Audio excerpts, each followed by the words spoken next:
Christmas என்பது புது dress போடுறதோ cake சாப்பிட்றதோ மட்டும் இல்லை.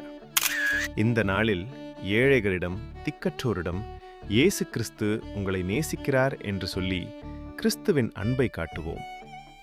பைபிள் சொல்லுது, இன்று கர்த்தராகிய கிறிஸ்து என்னும் இரட்சகர் உங்களுக்கு தாவீதின் ஊரிலே பிறந்திருக்கிறார். லூக்கா 2:11. அதாவது எல்லாருக்கும் நம்பிக்கை, அன்பு, புதிய வாழ்க்கை கொடுக்கவே இயேசு இந்த உலகத்துக்கு வந்தார். அதனால் கிறிஸ்மஸ் நமக்கு சொல்லும் செய்தி, எடுத்துக்கொள்ள அல்ல, மற்றவருக்கு நம்மால் முடிந்ததை கொடுக்க.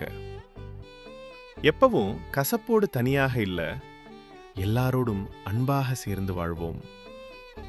இந்த கிறிஸ்மஸ் நாளில் ஏழை எளியோருக்கு ஒரு சின்ன உதவி செய்து, ஒரு நல்ல வார்த்தை சொல்லி, ஒரு புன்னகையோடு முடிந்ததை கொடுத்து கொண்டாடுங்கள்.